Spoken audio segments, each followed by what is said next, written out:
yuusuf xasan mursal oo ka mid ah dadka u ololeynaya in la sii daayo sheekh mukhtaar roobow cali abuumansuur si dhowna xaaladiisa ula socda roobow oo dowladda soomaaliya u xiran muddo ku dhow 8 bil ayaa waxa uu sheegay inay ka walwal qabaan xaaladiisa caafimaad maadaama loo diiday inuu la hadlo wadaadka dadkiisa.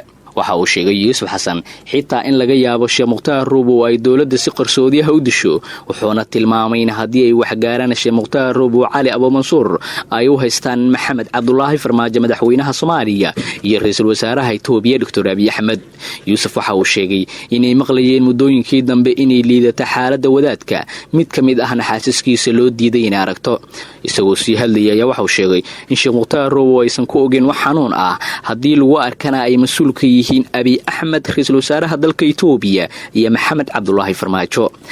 dad badan baa isku dayay inay ogaadaan oo ehelkii ah, aqrabadii ah, odayaashiisa ah, xildhibaanadiisa ah oo ka soo jeeda koonfur galbeed waa loo diiday.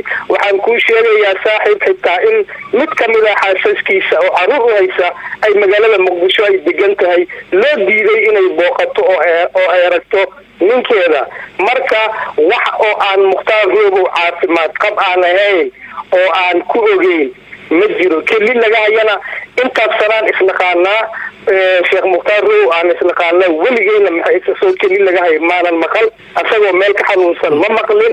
haddii lagu arko xanuun, haddii lagu arko maxay ahayd isag lasoo sheego dhimasho, haddii wax kale lasoo sheego ninkaas oofiyow maxamed cabdulaahi farmaajo iyo waxaan uga fadhinaa ninka la yidhaahdo Abiy Ahmed. cid ehelkiisa weligeeda loo ogolaadayna ma jirto saaxiib inay booqato. waxaan ka filan karnaa inay sumeeyaan, waxaan ka filanaynaa inay dilaan, waxaan ka filanaynaa inay maaragtay isheeg kansarka bulida ah oo qofka lagu rido maskaxdiisa kii lagu dilay mila zanaawi inay maaragtay isheeg cuntada ugu daraan waa ka filaynaa. waa cadow oo maaragtay isheeg aan wax walba ka filan karno. hadalkan ayaa ku soo aadiyay iyadoo toddobaadyadii u dambeeyay warar soo baxay ay sheegayeen in xaaladda roobow ay tahay mid liidata kadib markii uu ku soo kacay xanuun dhanka keliyaha ah ee uu horey u qabay sida la sheegay. roobow mar soo noqday hogaamiye ku-xigeenka al-shabaab ayaa dowladda Soomaaliya waxay ka soo xirtay magaalada Baydhabo ee xarunta ku-meel gaarka ah ee maamulka koonfur galbeed Soomaaliya kadib markii uu isku soo sharaxay xilka madaxweynaha maamulka koonfur galbeed Soomaaliya. dowladdan ay arrintaa ka soo horjeesatay.